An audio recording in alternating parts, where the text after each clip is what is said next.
Warning! Danger! These are the signs you'll see on warning labels. Warning labels appear on tools and products that you use when welding. They're there to, as you may have guessed, warn you. These days, it seems everything has a warning label, from car seats to microwaves to a roll of toilet paper. But that doesn't mean you shouldn't read them. Warning labels on your welding equipment and products contain important information you need to know. Please read them carefully. There are 3 main sections. Number 1, the signal word. Do you know what that is? Warning is a level 2 signal word, while danger is a level 3 signal word. Where's level 1, you ask? Level 1 should be your default level of caution, your baseline alert status whenever you are welding or preparing to weld. David, could you please move to the side? You're blocking the screen. Thank you. Where was I? Signal words. Okay, after that. Section 2, Statement of Hazard. This lists the specific dangers to the product or tool you're using. Number 3, Hazard Avoidance Instructions. This is where you'll see the safety precautions you should take to avoid the specific hazards. Read the labels. They might also contain references to additional safety regulations from OSHA, or the appropriate governing body for workplace safety in your country, and industry safety standards, notes about specific compounds in the welding fume which require additional ventilation, and where to go to get more information about the product. David, always practice caution so you don't have to be warned about dangers. And don't step in front of the screen. If you ever have a question about a product or tool you're using, go to lincolnelectric.com to find out the latest.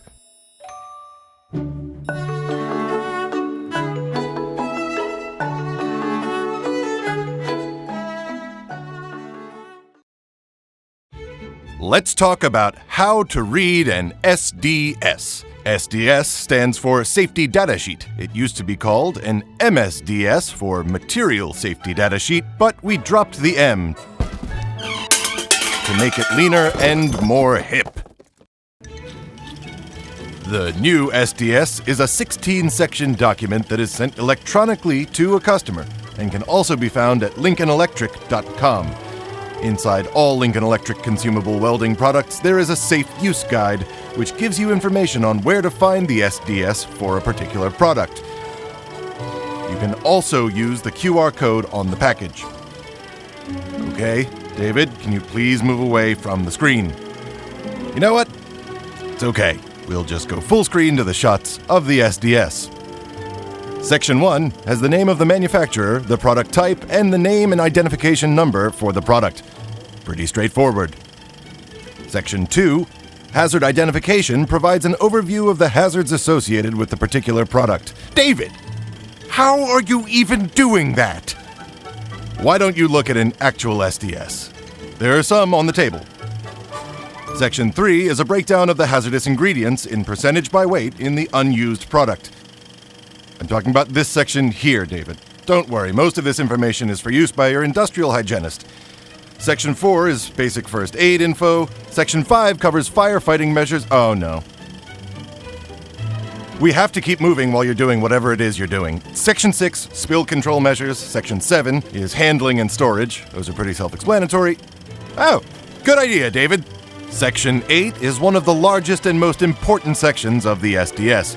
The first part lists exposure limits set by regulatory entities like OSHA and recognized health science organizations, with specific references listed by country, state, and province. Okay, that's fine as long as you guys stay seated so we can see.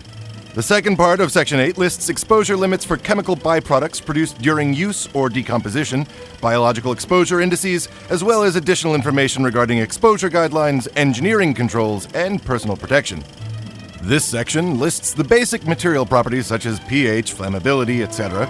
The next 2 sections, stability and reactivity, and toxicological information, contain information about the chemical and physical hazards. George, can you sit up front with David and Francis? Pardon me. These sections detail the variables affecting exposure potential, as well as potential effects of acute or long-term overexposure, including potential carcinogenic and reproductive effects.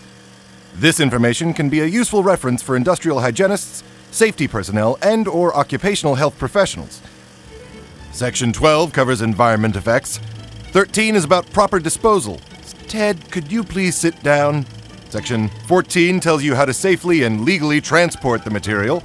15 is important legal mumbo jumbo, and 16 is additional information, usually information about hazards that are present only when welding with the particular product. A Lincoln Electric SDS will also contain Lincoln's maximum fume exposure guideline. Everyone, please! Shh. Hopefully you've all learned how to read an SDS.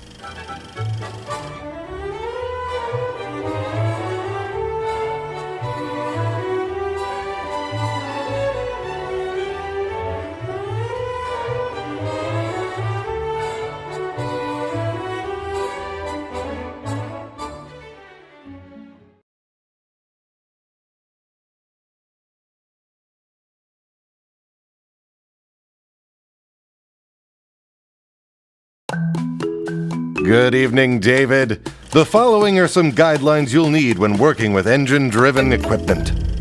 Number 1, fuel. I'm talking about gasoline, diesel, kerosene, propane. Fuel burns. That's how it works. So be careful. Keep your fuel away from fire or sparks. Turn off the engine before refueling. Don't smoke when refueling. And for heaven's sake, don't spill. If you spill, clean up in a manner that would make your mother proud. The rag you've used is now a hazardous material because it's soaked in gasoline or whatever fuel you're using. Throw the rag away the right way. Give the fumes a chance to disperse after you've fueled before you start up the engine or begin welding again. Gas fumes can explode too. Keep your welding arc away from fuel. Be sure and follow guidelines for proper fuel disposal. Shut off the fuel line before moving your equipment. This reduces the risk of a fuel leak. David, you don't think you need to shut off the fuel line? Do you want to end up like those stick figure guys, blown to bits? It's so easy to shut off the fuel line. Why wouldn't you do it? There's no sense in not taking a precaution that could save you or anyone else from injury or even death, is there? Don't be careless or lazy. It's simply not worth it. Engine exhaust sometimes contain small sparks. Most of the time, these sparks are not dangerous because they cool very quickly. But in certain circumstances, you may be required to install a spark arrestor. A spark arrestor is a small device that attaches to an exhaust pipe to trap these sparks. For example, when working in dry forested areas, on offshore oil rigs, and refineries, spark arrestors are usually required. Become familiar with the regulations associated with your work environment and install a spark arrestor if you need one. Most electrical equipment, including an arc welder, contains switches, relays, and brushes which create very small sparks when operating. There is generally no danger with these sparks unless you are working in an area where explosive gas may be present or can escape, and you shouldn't be welding under these circumstances. Your welder has moving parts inside, most notably the cooling fan. This equipment is enclosed for your protection, so be careful when opening these enclosures. Lastly, always read the manual. That's what it's for. Someone worked very hard on that, and their work deserves to be put to good use. There's no sense in trying to figure something out on your own when the instructions are available to you. Good night, David.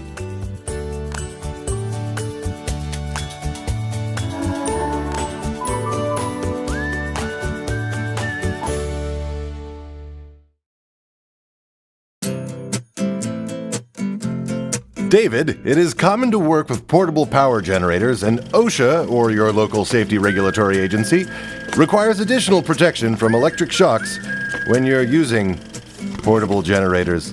This is where GFCI comes in. David, what are you doing? GFCI is short for Ground Fault Circuit Interrupter. These monitor power cables for leakage to ground and will shut off power to the circuit if even the smallest leak is detected. They're more sensitive than circuit breakers or fuses. Remember, a shock of 120 volts can kill in certain circumstances, so it's important to follow the regulations regarding when GFCIs should be used.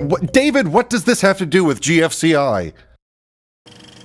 It's important to know the limitations of GFCIs. If a hot lead is leaking current to ground, an electric shock hazard may exist unless the power is shut off. And they do not prevent shocks if you receive the shock from touching two hot leads. They also don't prevent shocks from the welding circuit. But GFCI is not a free pass. You must still use all the safety precautions we discussed in the electric shock module. David, what the... I'm just going to keep going, is that okay? GFCIs are required on most outdoor and construction sites, and if you are using your own welder, you may be required to have the GFCI installed on your unit. Safety inspectors are out there, so be warned.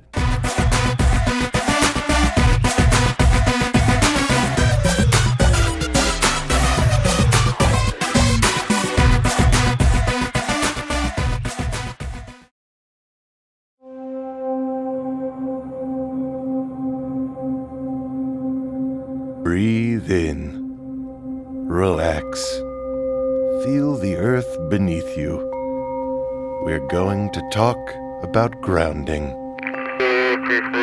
What's that? Oh, I see, right. Yeah, that makes sense. Sorry, David, looks like we were talking about electrical grounding. Why don't you grab a seat? Electricity always finds the shortest, easiest path to ground, unlike David, whose head is always in the clouds.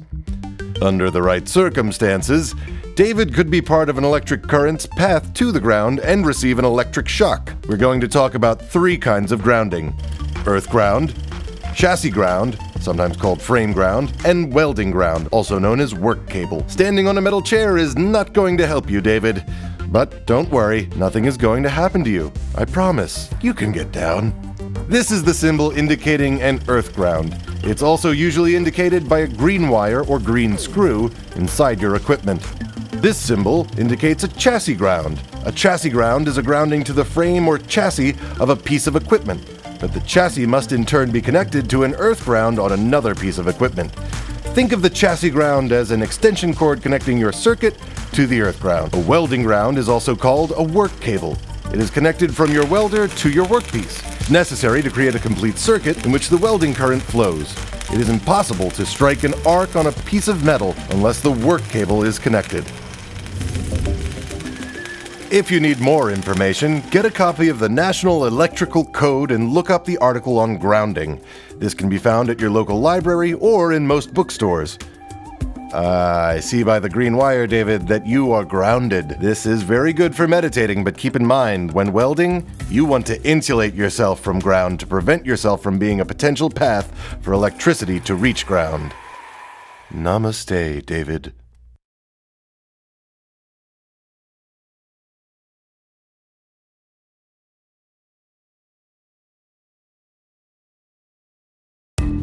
David, it's time we had a talk about carbon monoxide.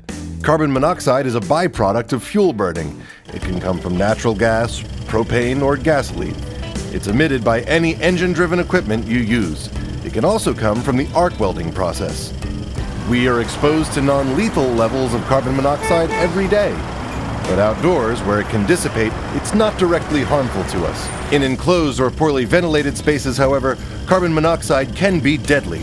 It's why you don't run your car with the garage door closed. What makes carbon monoxide especially dangerous is that it's colorless and odorless. David, you could be sitting in a cloud of carbon monoxide right now. The initial symptoms of carbon monoxide poisoning are similar to the flu: headache, fatigue, shortness of breath, nausea, and dizziness.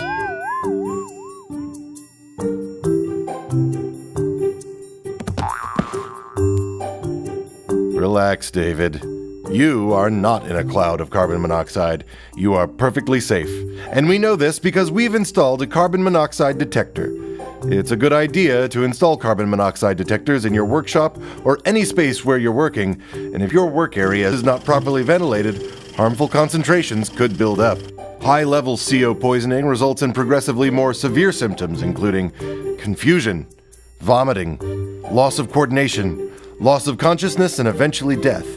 Preventing CO poisoning is simple. Be aware of when it may be present and only operate engine-driven equipment outdoors. If you start noticing the symptoms, shut off the source of carbon monoxide if possible, leave the space immediately, and let your coworkers know. And don't return until the CO levels have been tested by a professional. David, remember your carbon monoxide detector?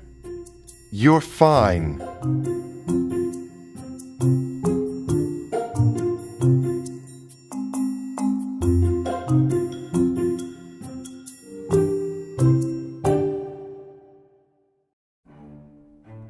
Many welders are mounted on a trailer to be easily moved to a work site.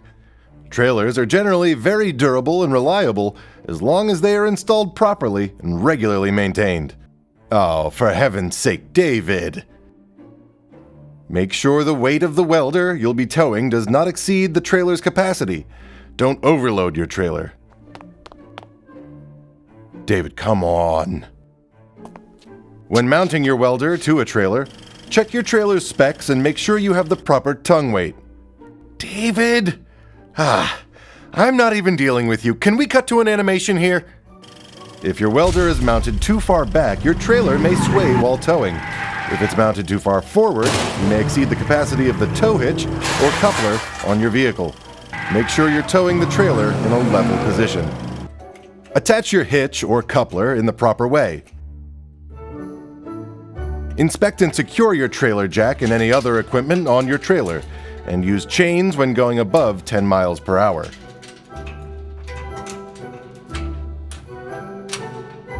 Inspect your tires for damage and proper air pressure. Make sure you don't exceed load capacity for the tires. Inspect your wheels, bearings, and lug nuts. Shut off the fuel line on your engine-driven welder before towing to prevent leakage. Connect your trailer lights and test them to make sure they're working.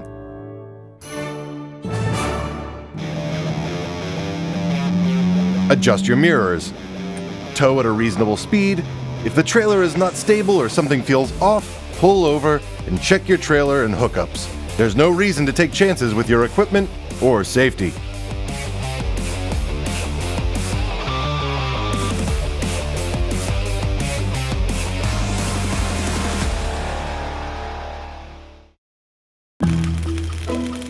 If you're going to be welding in a confined space, remember that hazards associated with normal welding are multiplied, so special precautions need to be taken. In the US, OSHA defines an enclosed space under the following 3 criteria. 1. The space is large enough that an employee can enter and perform assigned work. 2. The space has limited or restricted means for entry or exit. And 3. The space is not designed for continuous human occupancy. Fumes accumulate more quickly in enclosed spaces, increasing the risk of harmful exposure, explosions, or potentially displacing breathable air. A metal enclosure can be very dangerous as it can become electrically charged, and insulating mat and other precautions should be used. Employers must provide training and supervision for work in confined spaces. Always make sure that spaces have been tested for safe oxygen levels and toxic gases before entering, and make sure you have the proper training. You should check out your employer's confined space procedures and local regulations. In the US, the OSHA document 20 CFR 1910.146. Can you remember that, David? Okay, I'll write it down for you.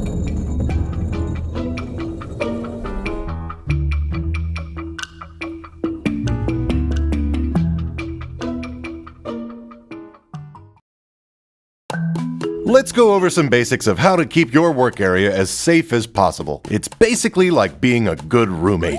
George will be playing your roommate, David. First, maintain the guarding that comes with any machine or hand tool you use as it was originally intended by the manufacturer. If you want to express yourself, consider a tattoo. Leave your tools and equipment the way they came. Put your tools away after each use so they don't get in the way. Keep your work area clean and free of debris. This will minimize trip hazards and fire hazards, as well as just making a generally nicer place to work. Don't you think? Working at heights? Wear the proper harness and take necessary precautions. Look out below! Not just for people, but for combustible and flammable materials too. Sparks may fall farther than the usual 35-foot radius when working in an elevated area. Know where the emergency exits and evacuation routes are. Finally, understand your role in an emergency. David, it's not to push the panic button. Why do we even have that?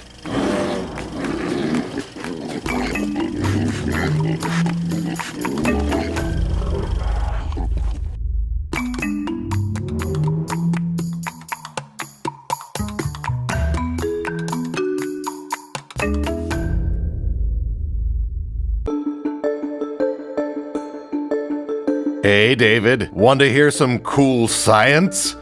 Electric current flowing through wires, equipment, and workpieces cause electromagnetic fields, or EMF. You can't see them or feel them, but they are there. Science does not yet know for sure if these fields are harmful, but it has been suggested that exposure to EMF from power lines, microwaves, and cell phones may have some negative health effects, including cancer. Though these claims have not been confirmed, it's a good idea to minimize EMF exposure while welding. Route your electrode and work cables together. Secure them with tape or tie wraps when possible. The EMFs are reduced wherever these cables are routed together. Never wrap cables around your body. That's just a bad idea for all sorts of reasons, EMF exposure being only one of them.